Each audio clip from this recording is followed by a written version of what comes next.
네, 오늘 말씀은 상상순 9번째 말씀입니다.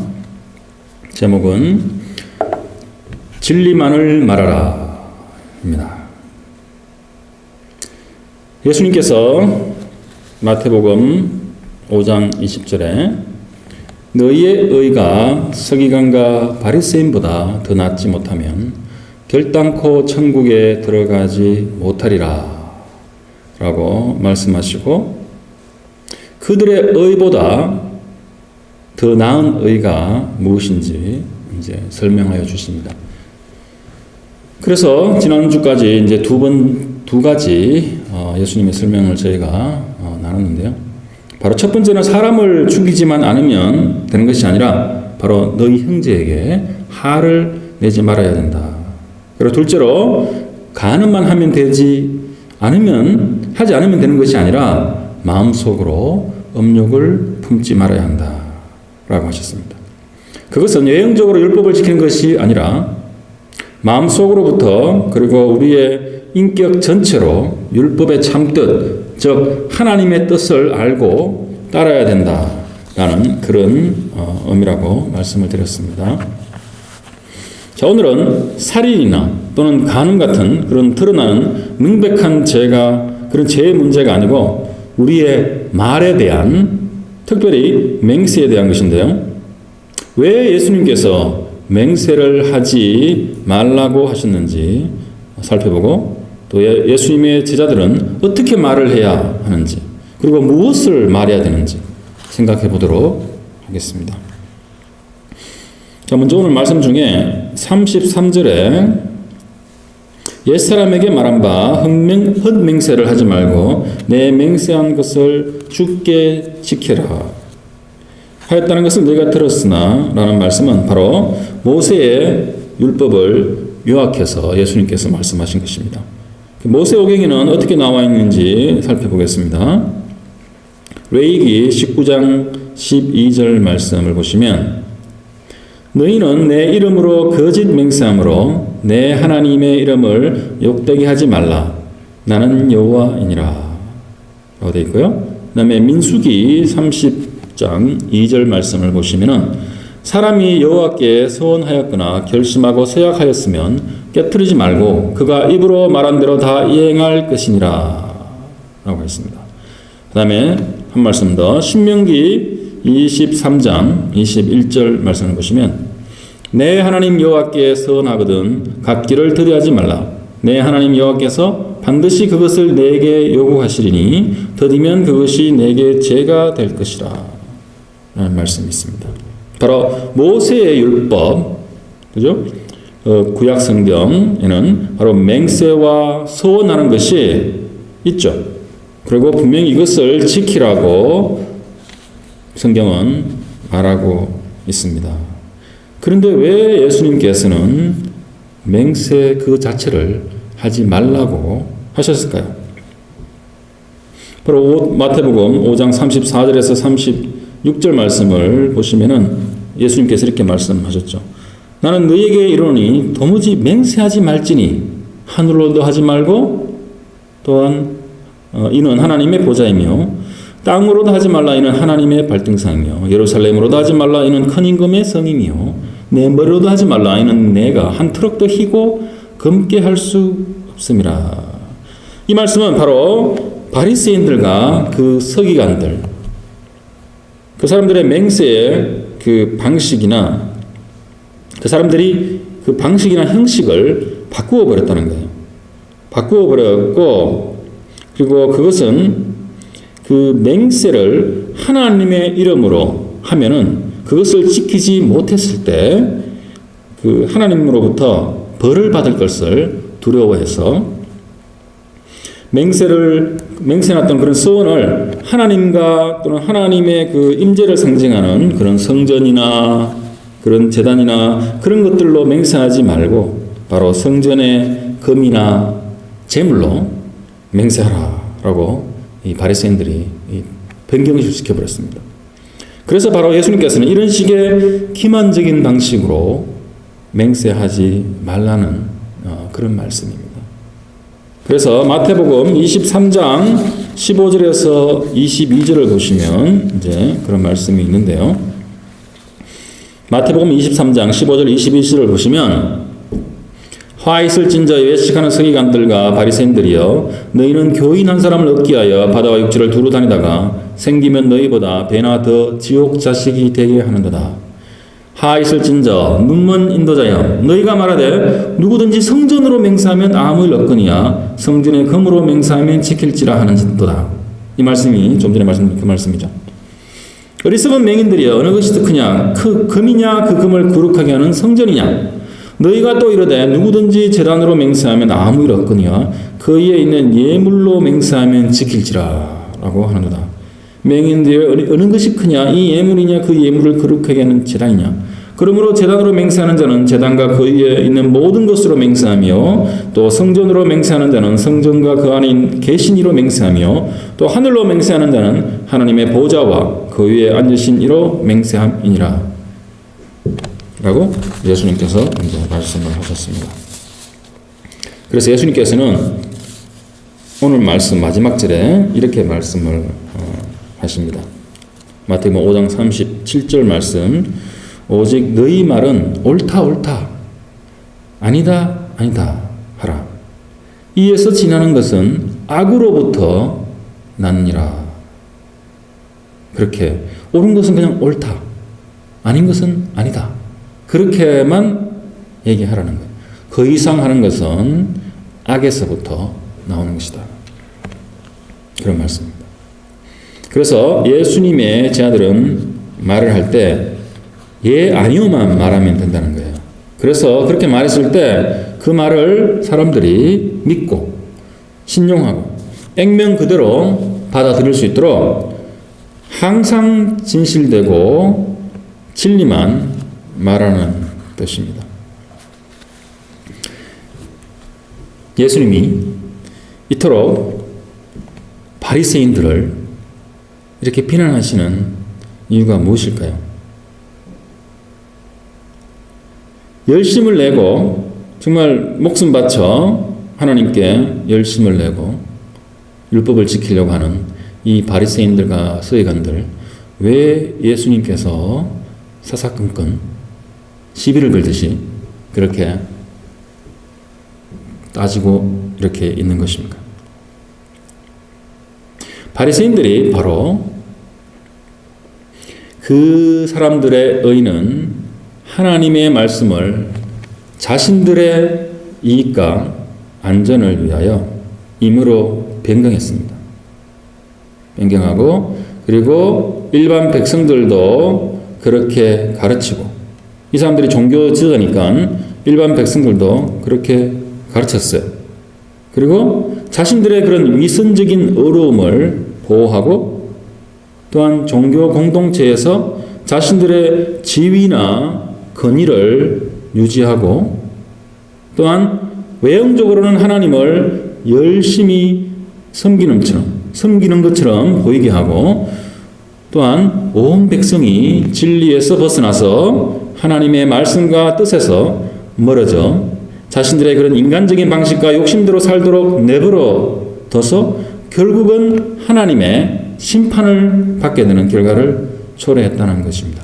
그래서 예수님께서 그렇게 이제 비난을 하시는 것입니다.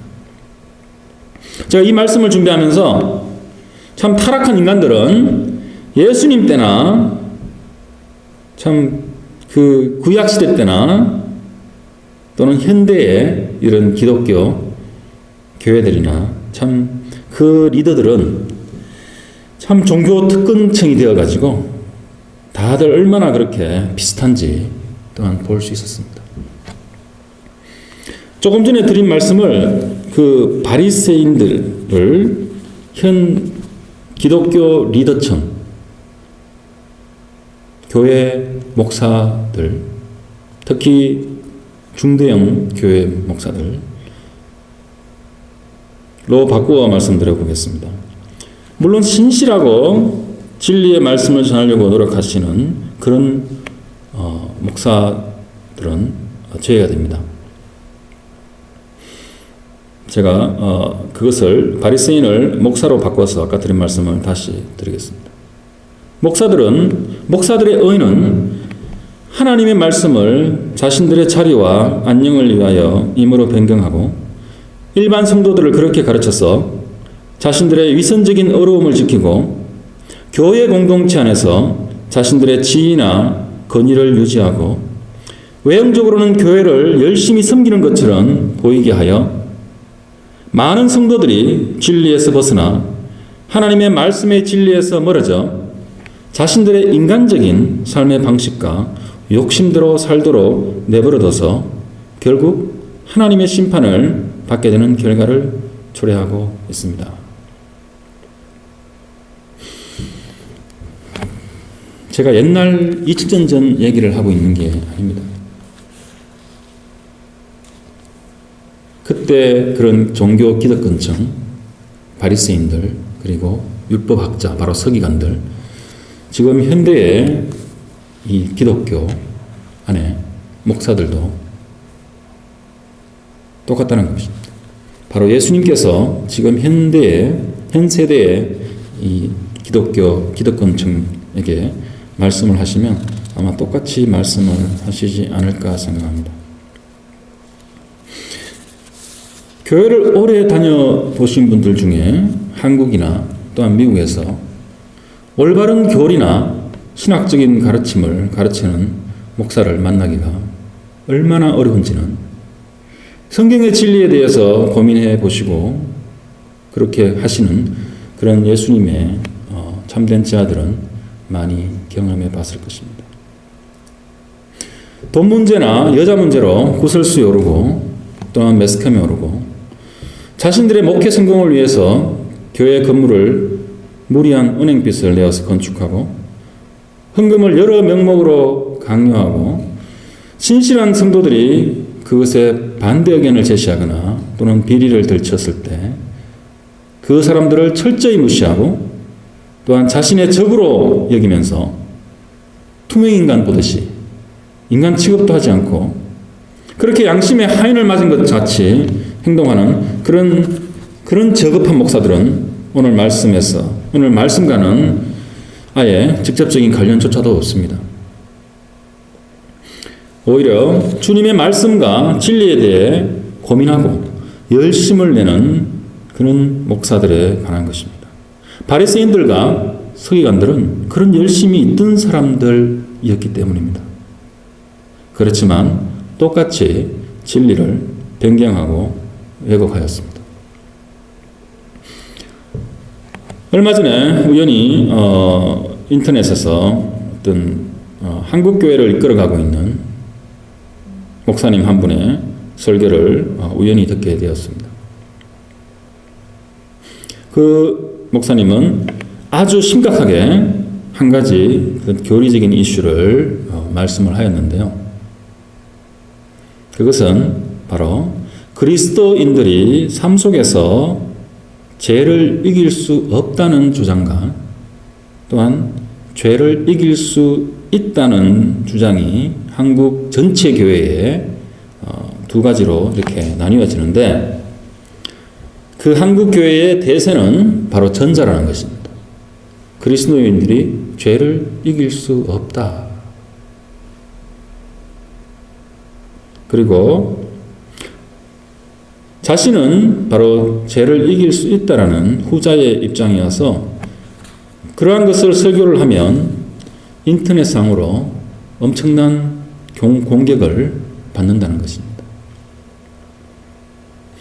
그래서 그분은 이러한 것을 감수하고도 주님이 주신 소명대로 그대로 말씀을 전하신다면서 아주 결연한 자세를 보여주셨습니다.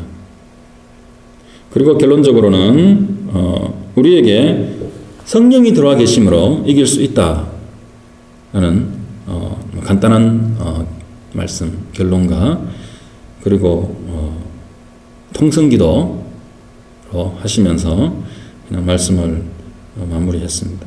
그래서 그분이 그 이전 설교를 제가 다 못 들어봤기 때문에 거기에 대한 충분한 근거를 제시하셨겠죠. 그렇지만 그 설교만으로는 충분히 이해는 할 수 없었습니다. 하여간에 저는 이것이 예수를 믿고도 죄를 이길 수 없다라고 하는 그 주장이 바로 한국교회의 현실이고, 또한 도덕성이 상실되어서 하나님의 의와 거룩이란 것은 전혀 쳐다볼 수 없는, 그래서 예수만 믿어서 천국 티켓을 받고 예수 천당 불신 지옥 그것만 외치는 그 한국교회의 그 수준과 현실에 참 가슴이 아파옵니다. 죄는 이길 수 없다는 말은 물론 천국에 가기 전까지는 죄를 짓지 않을 수 없다라는 그런 타락한 인간의 실존을 얘기하는 것이면 이해는 갑니다. 그렇지만 그것은 바로 에베소서 6장 10절 17절에 나오는 하나님의 전신갑주를 입고 임하는 그런 성도의 영적인 전쟁, 그런 삶, 그리고 하나님께서 죄 속에 빠져서 헤매었던 우리를 부르셨고 또한 불러내셨고 우리의 삶을 그리스도를 닮아가도록 삼위일체 하나님께서 우리를 구원하시는 그 역사를 부정하는 말이기에 이것은 정말 위험하고 악한 거짓말인 것입니다. 바리새인들이 맹세에 대한 하나님의 말씀을 변경하여서, 즉 완화하여 좀 더 인간적으로 우리가 받아들이기 쉽고 행하기 쉬운 것으로 그런 바꾼 것들, 그것이 바로 예수님께서 37절에 이에서 지나는 것은 악에서 조차 나느니라 하신 말씀처럼 바로 죄와 싸우는 삶, 거룩으로 부르시는 삶, 그것은 아예 살아보지도 못하고 포기하게 만드는 그러한 가르침은 바로 악에서 나오는 것입니다. 그것은 바로 예수님께서 요한복음 8장 44절에 거짓말쟁이요 거짓의 아비라고 한 악한 자, 바로 사탄에게서 나오는 속임수라는 것입니다. 에베소서 5장 8절 말씀을 보겠습니다. 에베소서 5장 8절 말씀에 너희가 전에는 어둠이더니 이제는 주 안에서 빛이라 빛의 자녀들처럼 행하라. 바로 우리가 몇 주 전에 살펴봤듯이 빛과 소금으로서 이 땅에서 살아야 한다. 그리고 너희의 그런 착한 행위들로 인해서 그들이 하나님께 영광을 올려드리도록 하라. 그렇게 예수님께서 말씀을 하셨습니다. 자, 한 가지 이것을 예로, 비유로 한번 말씀을 드려보겠는데요. 우리 인간들 속에 있는 그 죄 또는 그런 죄성이라고 할 수도 있고요. 그것을 암세포에 한번 비교해서 설명을 드리겠습니다. 그래서 우리의 이 인간의 몸 속에는 매일 암세포가 생기고 또한 그 면역 체계에 의해서 그것이 없어지는 것을 계속해서 반복한다고 합니다. 그러다가 우리의 몸에 면역성이 떨어지고 또 그 암세포가 살아남아서 어떤 이제 혹으로 이게 커지는 것, 그것이 바로 암이죠. 자, 어떤 사람이 그렇게 혹이 생겨서 몸이 좀 이상하고 이래서 자 병원에 갔다고 생각을 해봅시다. 그래 가서 진찰을 받아서 이제 이 의사가 암을 발견했어요. 했는데 그 사실은 말해주지 않고 이렇게 우리 몸속에 이렇게 가끔씩 혹이 생기는 것은 아주 자연적이고 당연한 것입니다. 그래서 그냥 아플 때 진통제나 드시고 아무 걱정하지 마시고 마음을 아주 편히 가지시고 그러다 보면 괜찮아질 겁니다. 그냥 집에 가세요. 또한 이제 이렇게 말하는 것과 결국 같다는 것입니다. 아니면 의사가 아예 이것은 계속해서 재발할 가능성이 있는 것이기 때문에 암이란 것을 이제 얘기를 이제 한 경우겠죠. 재발할 가능성이 있으니까 환자에게 이것은 절대 못 이깁니다. 이기려는 생각은 아예 진작부터 갖지 마시고 그냥 살아가세요. 라고 말하는 것과 똑같다는 것입니다. 이것은 바로 영적으로 이것을 말하면 바로 영적 살인과도 같은 것입니다. 그래서 마태복음 아까 전에 보셨지만 23장 15절에 그런 말씀이 있어요. 아까 전에 제가 읽었는데요. 그래서 바로 하 있을 진저 예식하는 서기관들과 바리새인들이여 너희는 교인 한 사람을 얻기 위하여 바다와 육지를 두루 다니다가 생기면 너희보다 배나 더 지옥 자식이 되게 하는도다 라고 예수님께서 바리새인들을 책망하셨습니다. 우리 몸속에 그런 암세포가 전혀 생기지 않도록 그렇게 할 수 있는 사람은 아무도 없습니다. 하지만 우리가 건강한 삶을 유지하면 그것을 예방하거나 또한 최소화할 수 있다는 것이 밝혀진 과학적인 사실이죠.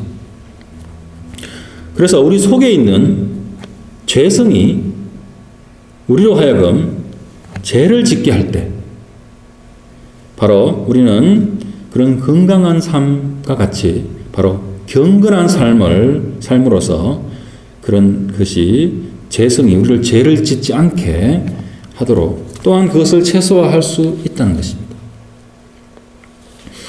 만약 우리의 죄가 자라서 그것이 혹처럼 커졌다면 우리는 고통을 감수하더라도 그것을 진단하고 발견해내서 그것을 잘라내야 되는 것입니다. 그래서 또한 다시금 그것이 생기지 않도록, 그죠? 같은 혹이 생기지 않도록 항상 깨어있고 경계해야 되는 것입니다. 그리고 그 잘라내는 그것은 바로 그 잘못에 대해 합당한 책임을 지는 것입니다. 그것을 인정하고 가족 공동체, 그리고 교회 공동체, 그리고 자기가 속한 그런 사회 공동체에서 마땅히 져야 될 책임을 지고 또한 하나님의 그 디스플린 하심, 그것을 즉 고통의 어떤 시간을 감내하여야 된다는 것입니다. 그리고 그 과정 처음부터 끝까지 바로 십자가의 그 제사함의 은혜를 똑같이 동시에 구하여야 한다는 것입니다. 그렇게 할 때 바로 십자가의 그 무한한 그 용서의 은혜를 하나님께서 주시고 또한 궁극적으로 우리를 온전히 회복시켜 주십니다.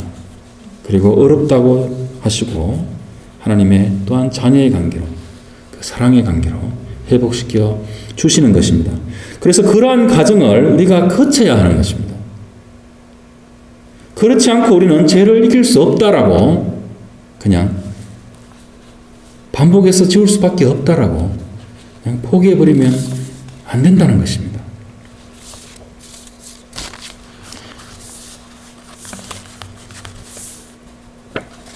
경건에 대한 말씀들을 몇 가지 살펴보도록 하겠습니다. 디모데전서 4장 7절 8절 말씀을 보시면 이런 말씀이 있어요. 디모데전서 4장 7절에서 8절 망령되고 허탄한 신화를 버리고 경건에 이르도록 내 자신을 연단하라. 육체의 연단은 약간의 유익이 있으나 경건은 범사에 유익하니 금생과 내생에 약속이 있느니라. 바로 이것은 경건에 이르도록 내 자신을 연단하라 라는 것인데요. 영어로는 discipline yourself for the purpose of godliness 라고 합니다. 그래서 바로 godliness, 그 경건함, 그 거룩함의 목적을 가지고 너 자신을 discipline 하여라 라는 명령문입니다. 그리고 디모데 후서 3장 1절에서 5절 말씀을 보겠는데요.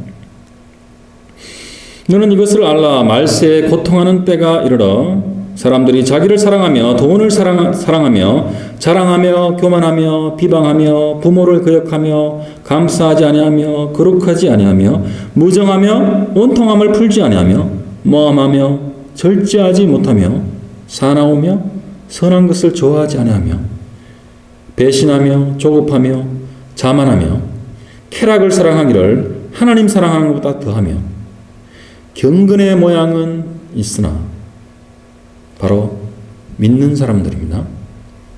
경건의 모양은 있으나 경건의 능력은 부인하는 이 같은 자들에게서 내가 돌았으라. 바로 경건의 능력, 믿음의 외적 형식이나 조건을 갖춘 자들이 경건의 능력이 없는 사람, 즉 바로 거룩함의 힘이 전혀 그 사람의 삶에 일어나지 않는 그런 것이 바로 경건의 능력을 부인하는 자들입니다.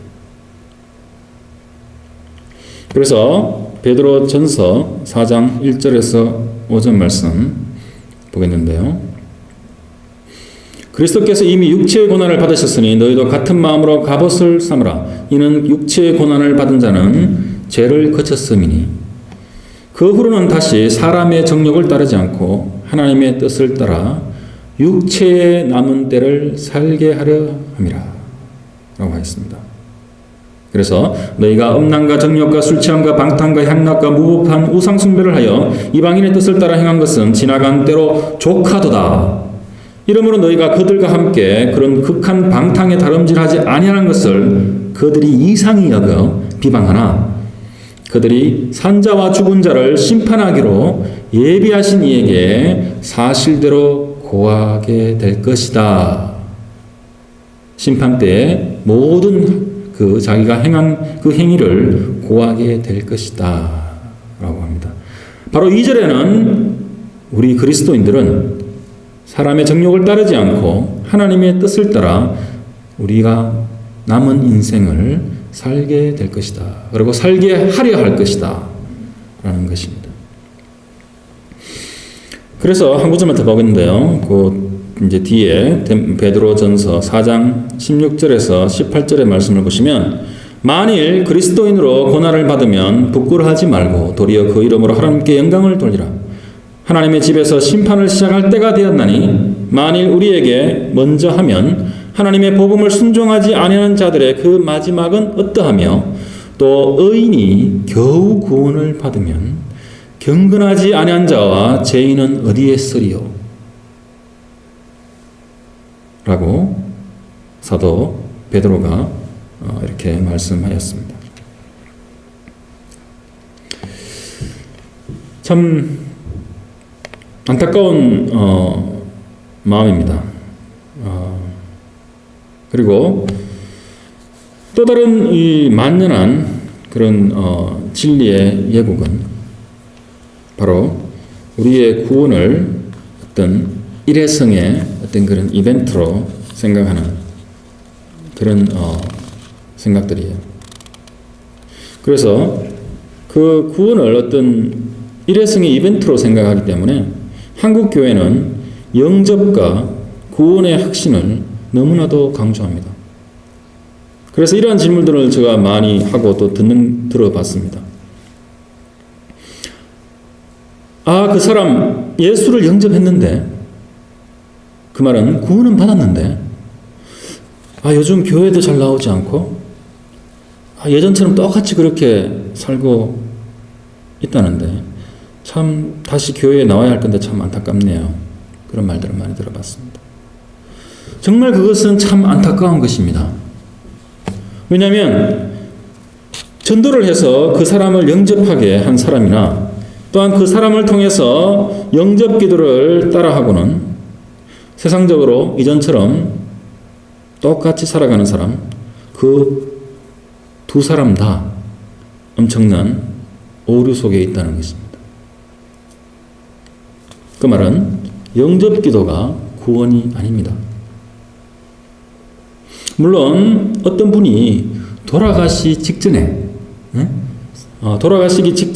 영접 기도를 하셨다면 그 상황의 어떤 그런 심각성, 즉 죽음을 앞에 두고 하신 것이기 때문에 우리는 그분이 진정으로 예수님을 믿었다고 그렇게 생각할 수도 있겠죠. 그렇지만 영접 기도뿐만 아니라 계속해서 교회를 다니고 또한 집사가 되고 아니 목사나 선교사가 되었다고 하더라도 바로 그런 구원받은 삶, 즉 변화되고 있는 삶이 없다면 그 사람이 구원을 받았다고 하기는 무척 힘들어집니다. 마틴 로이드 존스 목사님, 20세기에 가장 참 뛰어난 복음주의 설교자라고 일컬어지는 마틴 로이드 존스 목사님의 그 사도행전 설교집에 이런 부분이 있습니다. 먼저 사도행전 2장 46절과 47절을 먼저 보도록 하겠습니다. 사도행전 2장 46절에서 47절 날마다 마음을 같이하여 성전에 모이기를 힘쓰고 집에서 떡을 떼며 기쁨과 순전한 마음으로 음식을 먹고 하나님을 찬미하며 또 온 백성에게 칭송을 받으니 주께서 구원받는 사람을 날마다 더하게 하시느라. 자, 이런 말씀을 바탕으로 이 로이드 존스 목사님께서는 이렇게 말했습니다. 여러분이 하나님을 찬양하지 않는다면 이유는 단 하나뿐입니다. 여러분은 그리스도인이 아닙니다. 기독교는 사람들로 하여금 하나님을 찬양하게 합니다. 얼마 전까지만 해도 놀라고 두려워하여 형제들아 우리가 어찌할꼬 라고 묻던 바로 그 사람들이 지금은 하나님을 찬양하고 있습니다. 무엇 때문입니까? 이들은 하나님을 찬양한 것은 이들 속에서 큰 변화, 놀라운 일이 일어났기 때문입니다. 이들은 절망적인 삶을 살아온 사람들이었습니다. 그 감옥의 간수들, 그 가족들을 얘기하는 거죠. 또 참으로 비참한 삶이었습니다. 이들은 세상의 쾌락을 잡으려고 노력해왔지만 근원적으로 늘 불안하기만 했습니다. 그런데 이제 이들은 날마다 이제 모이기 시작했습니다. 자신들의 변화되는 모습에 깜짝 놀랐습니다. 이들이 하나님을 찬양한 것은 놀랄 일이 아닙니다. 이들은 낯설고 새로우며 놀라운 교제를 갖고 있었습니다. 전에는 이런 것을 전혀 알지 못했습니다. 이들은 여기서 사랑을 발견했습니다. 라고 이제 이렇게 말씀하시는데요. 바로 로이드 존스 목사님은 이 설교에서 구원은 세 가지 시제로 봐야 한다라고 하셨습니다. 바로 내가 구원을 받았고 또한 지금 구원을 받아가고 있고 또한 미래에 구원을 받을 것이다.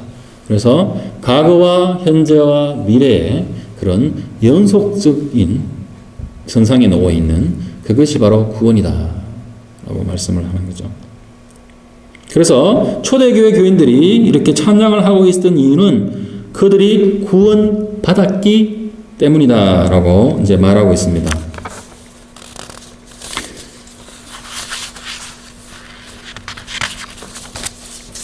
그리고 이제 로이드 존스 목사님은 이렇게 해서 계속해서 말씀하시는데요. 그 다음으로 살펴봐야 할 것은 바로 현재 시제입니다. 자, 이것이 중요한 건데요.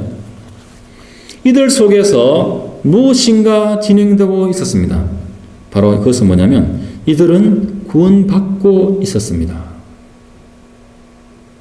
그래서 그들은 were being saved. 우리로 하면은 we are being saved. I am being saved. 현재 진행 수동형이죠. 그래서 우리는 현재 지금 구원받고 있다는 것입니다. 그래서 이렇게 얘기했습니다. 구원은 이들의 마음에서 시작된 하나의 과정이었습니다.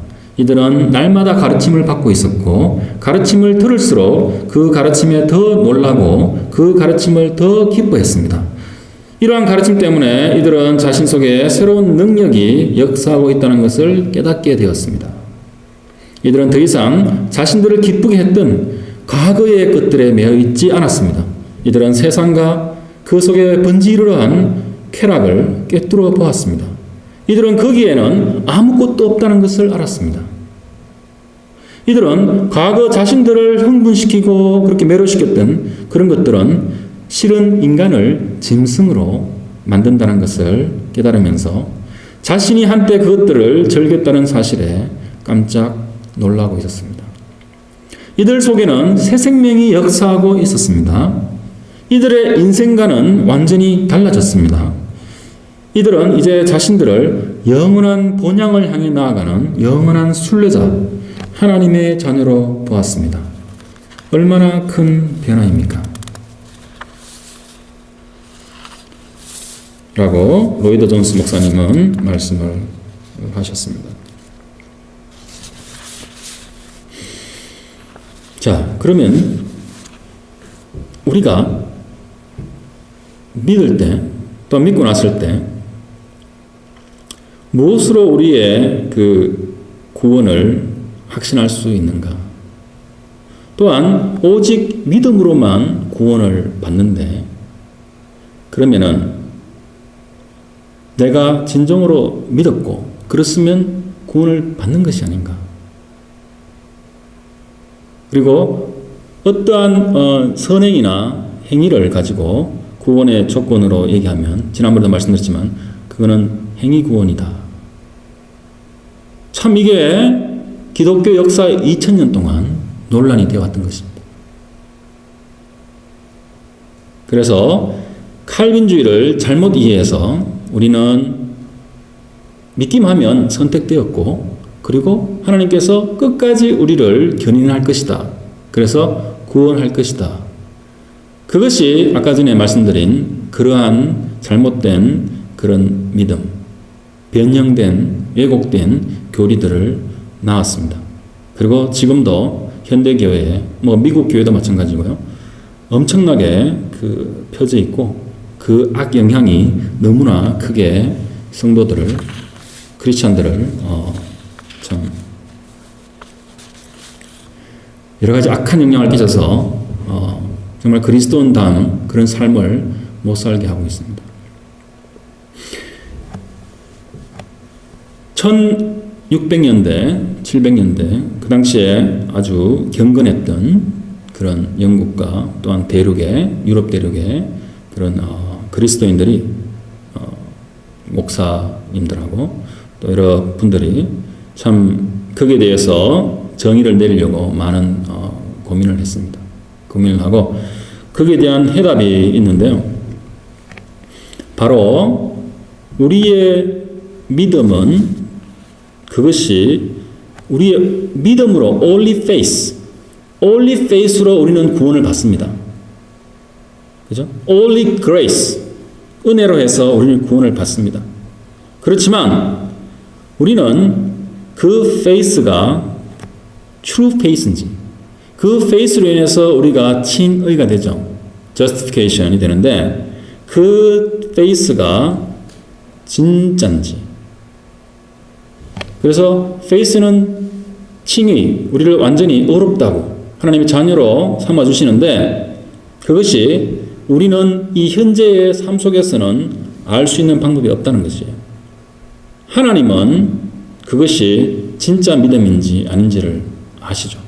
그렇지만 내가 갖고 있는 믿음이 이것이 진짜 믿음인지 아닌지 어떻게 압니까? 내가 한때 감정으로 이렇게 분위기 이렇게 쫙 깔고 이렇게 찬양 집회에서 한번 내가 예수님을 영접할 수도 있잖아요. 그죠? 그럼 그것이 어떻게 참된 믿음인지 어떻게 알 수 있냐는 겁니다. 그래서 참된 믿음과 그 거짓 믿음을 구분을 했습니다. 그래서 그것을 우리가 하나님의 약속을 붙들고 우리는 구원을 받습니다. 하나님의 약속을 바탕으로 해서 우리는 구원을 받아야, 믿을 때 구원을 받습니다. 안 받는다는 게 아니에요. 그렇지만 바로 이것을, 그런 약속, covenant of grace, 은혜의 언약으로서 우리는 구원을 받아요. 그렇지만 그 은혜의 언약에는 조건이 있습니다. 그것을 우리가 언약 조건이라고 하죠. covenant condition이라고 하는데, 그것이 뭐냐면 바로 우리의 믿음은 그것이 진짜인지 아닌지를 우리가 인간의 눈으로 확인할 수 없기 때문에, 바로 이것이 구원되는 미래의 그 구원이 완성되기 위해서는 그 중간 과정, 현재의 그 과정에서 바로 순종, 그리고 그 믿음의 열매, 그것이 바로 다른 말로 하면 성화, 그것이 필수적으로 있어야 된다는 것입니다. 그래서 그 언약 조건들이 충족되지 않으면 그 사람의 그 faith, 그 믿음은 그 사람이 이렇게 고백한, 프로페스트한 그 믿음은 그것이 가짜일 수 있다는 것입니다. 그래서 하나님의 관점에서는 그 구원은 조건이 없어요. non-conditional. 하나님의 그 justification, 칭의는 unconditional입니다. 아무런 조건이 없어요. 아무런 인간의 공로나 또는 아무런 우리의 어떤 잘났거나 아니면 우리의 어려움이나 그런 게 전혀 문제가 안 돼요. 누구나 어떠한 죄를 지었거나 가난하거나 누구든지 하나님께는 오직 믿음으로 그렇게 justify, 칭의, 의롭다 여김을 받습니다. 오직 믿음으로. 그것이 바로 하나님의 무조건적인 은혜고 무조건적인 칭의죠. 자, 하나님의 관점에서는 그렇지만 인간의 관점에서는 그 구원을 그것을 확인할 수 있는 방법이 없기 때문에 우리가 인간적인 관점에서는 하나님의 구원은 조건부라는 것이에요. 그것을 우리가 잘 이해하는 것이 우리의 신앙의 삶에서 엄청나게 중요한 것입니다. 그래서 사람들이 이것이 워낙 헷갈리니까 그것을 많이 부정을 했어요. 부정을 하고 인간의 어떤 그런 삶에서 나오는 그런 열매들, 성령의 열매들, 그런 거룩함과 성화의 열매들은 있어도 되고 또한 없어도 된다. 라고 여러 신학자들이나 또 여러 어떤 교단에서나 정말 혼돈된 그런 주장을 하죠. 그렇지만 분명히 우리의 삶에는 그러한 것이 경건의 열매가 분명히 있어야지 그 구원이 진짜 구원이고 또한 내가 믿기 시작했을 때 그 믿음이 참된 믿음이라는 것입니다. 그래서 우리는 그 믿음으로 구원을 받는 것이고 그래서 아까 전 노이드 존스 목사님 말씀하셨듯이 We are being saved. 지금 현재 구원을 받아가고 있다. 그런 것입니다. 그것이 없이는 내가 I was saved. 내가 구원 받았었다 옛날에. 그것이 내가 I will be saved로 연결되지 않을 수 있다는 것입니다. 그것을 연결하는 고리가 missing. 빠질 수도 있다는 것입니다. 그것이 제가 조금 전에 말씀드린 바로 언약 조건이라는 것입니다. 그래서 우리가 이러한 언약 조건을 우리가 항상 생각할 때 항상 우리는 깨어 있을 수 있습니다. 바로 내가 나의 이 고백한 믿음이 참 믿음인지 아닌지 우리의 삶을 통해서 항상 점검하게 만들고 또한 내 삶에서 죄를 짓지 않게 하고 또한 나태하지 않게 우리를 깨어있게 만들어줍니다. 그래서 인간의 관점에서 하나님의 구원은 그 계약적인 관점에서 조건부이기 때문에 바로 그 나의 삶 속에서 자신을 부인하는 삶, 죄와의 싸움, 성령의 열매를 맺기 위해서 내가 결단하고 내가 노력하는 그런 성화를 이루는 삶을 살게 된다는 것입니다. 또한 그러한 과정 속에서 내가 고난과 고통 속에 있을 때 이것이 내가 나의 구원을 완성해가는 이루어가는 그 과정 속에 있는 것이구나. 그리고 하나님의 그 뜻에 의해서 이것이 허락되어진 것이고 또한 이것이 꼭 필요한 것이구나 라는 것을 내가 깨달을 때 바로 우리는 내 인생 속에서 주어지는 많은 그런 고통과 고난과 불이익과 또 괄시당함과 참 박해와 죽음까지도 이것이 하나님께서 나를 구원하시기 위해서 이 현재에 주시는 축복이구나 라고 하면서 그렇게 기쁨으로 견딜 수 있게 되는 것입니다. 그게 아니고 나는 구원받았는데 정말 구원받기까지, 천국 가기 전까지 그냥 꾹꾹 참고 그냥 인내하고 기도만 하고 그렇게 가는 것이 기독교인의 삶이 아닙니다. 그것은 기독교가 아니에요. 그것 하려고 예수님께서 이 땅에 육신을 입고 오셔서 십자가에서 그렇게 죽으신 게 아니라는 말씀입니다.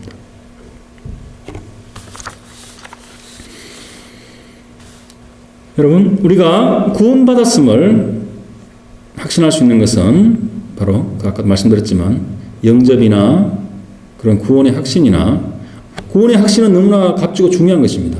그렇지만 그 구원의 확신으로 우리가 구원을 이루는 게 아니라는 말씀이에요. 또한 세례나 또는 침례 그런 것도 아닙니다. 바로 나의 삶의 변화이며 내 속에 꺼지지 않는 또한 잔잔한 기쁨입니다. 그것을 우리는 거룩이라고 또 말을 하고 또는 평화와 자유와 또한 진정한 구원의 기쁨이다라고도 말을 합니다. 그래서 참된 그리스도의 마음속에는 고난 속에서도 항상 소망이 있습니다. 바로 천국에 대한 소망이고 그 소망은 또한 완전함에 대한 그런 소망입니다. 더 이상 애통함과 또한 영적으로 내가 줄이고 목말라함이 없는 눈물과 고난과 고통이 없는 그런 온전한 하나님의 자녀로 변하게 되는 것. 그래서 진정한 사랑만을 나누고 또한 그런 넘치는 사랑 속에서 영원히 살아가게 되는 그러한 소망입니다. 말씀을 마무리하겠습니다. 그리스도인은 오늘 말씀처럼 오직 진리만을 말해야 합니다. 그래서 진리가 아닌 것에 대해서는 아니다 라고, 그리고 진리에 대해서는 옳다라고 말해야 되는 것입니다. 그리고 더욱 중요한 것은 우리 자신이 진리만을 말하고 또한 그래서 우리 자신이 진리의 기준이 되어야 합니다. 이것은 이선적인 말이나 가시적인 행위들과는 정반대의 것들입니다. 그것은 또한 나 자신의 노력이나 또한 능력에 의존하는 것이 아니라 바로 하나님께서 예수 그리스도를 통해 십자가에서 이미 이루신 그 신비롭고 그 엄청난 일에 내가 날마다 의존하는 것입니다.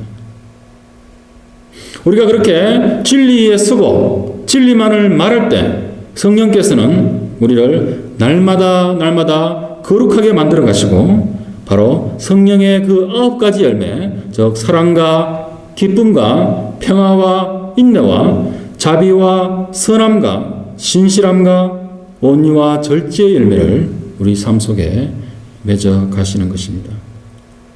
이러한 삶은 바로 사도 바울이 갈라디아서 2장 20절 말씀을 보겠습니다. 갈라디아서 2장 20절에 이렇게 말하였던 이유가 되는 것입니다.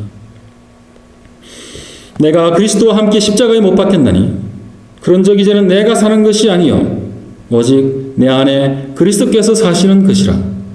이제 내가 육체 가운데 사는 것은 나를 사랑하사 나를 위하여 자기 자신을 버리신 하나님의 아들을 믿는 믿음 안에서 사는 것이라. 기도하시겠습니다.